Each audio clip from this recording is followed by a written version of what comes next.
Hey Downtimers, today we're going to look at part 1 of how to make what I like to call palisade pieces. So, get your archers ready and let's get started. 1, 2, 3, 4, 5, 6, 7, 8, 9. When figuring out the measurements for this cut, you'll want to get all your range figures together, especially your shorter ones, to determine especially the height of the wall. That way you make sure that the wall doesn't get in the way of the ranged character's weapon.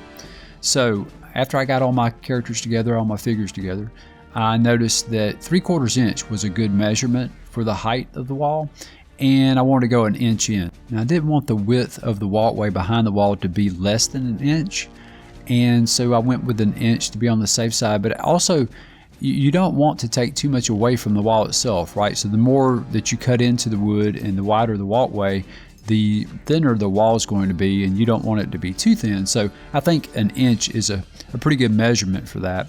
Also, the bases of our figures work pretty well with an inch. Some of them go a little bit over that, but they're all pretty secure on the walkway regardless. So that was a pretty safe bet. One thing I like about cutting these palisade pieces is you can use scrap pieces that you normally would throw away with your base blocks, and because you're going to be cutting out sections of the wood that might not look too great, as in this piece here, you see there's one side of the piece that I'm cutting out here that doesn't look really that good, and it doesn't really matter.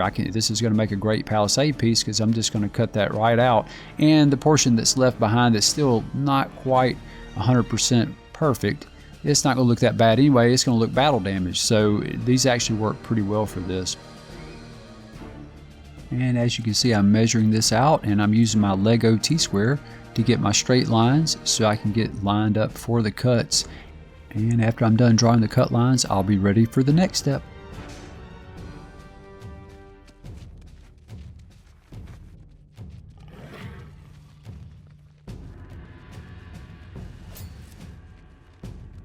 This next step should look pretty familiar to you. I'm going to mark out 1/4 inches here, and I'm going to do what I like to call pinstriping.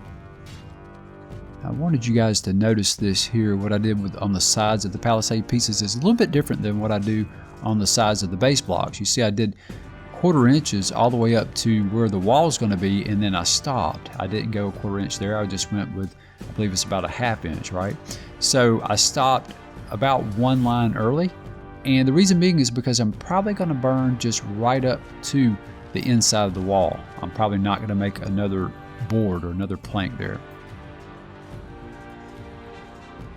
And now, after we make sure that the circular saw is unplugged, we're going to make sure to set the blade depth at 1 inch, because the first cut we're going to do is the 1 inch cut, and I'm even going to double check with my ruler here.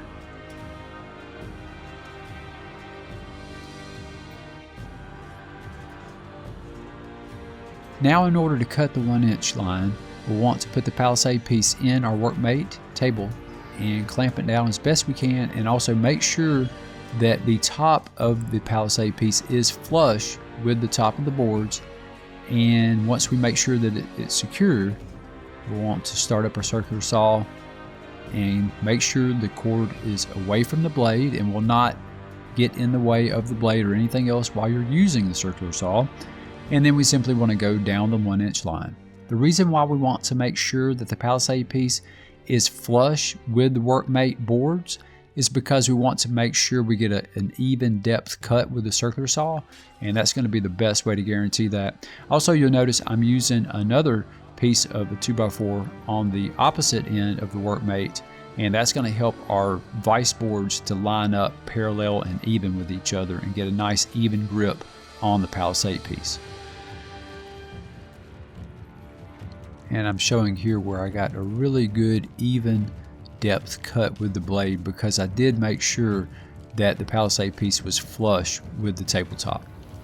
So now that we're done with the first cut, we're going to go over to the second and final cut for this particular piece, and that's going to be the 3/4 cut. So we need to adjust our blade depth again, and this time we're going to adjust it to 3/4 inch.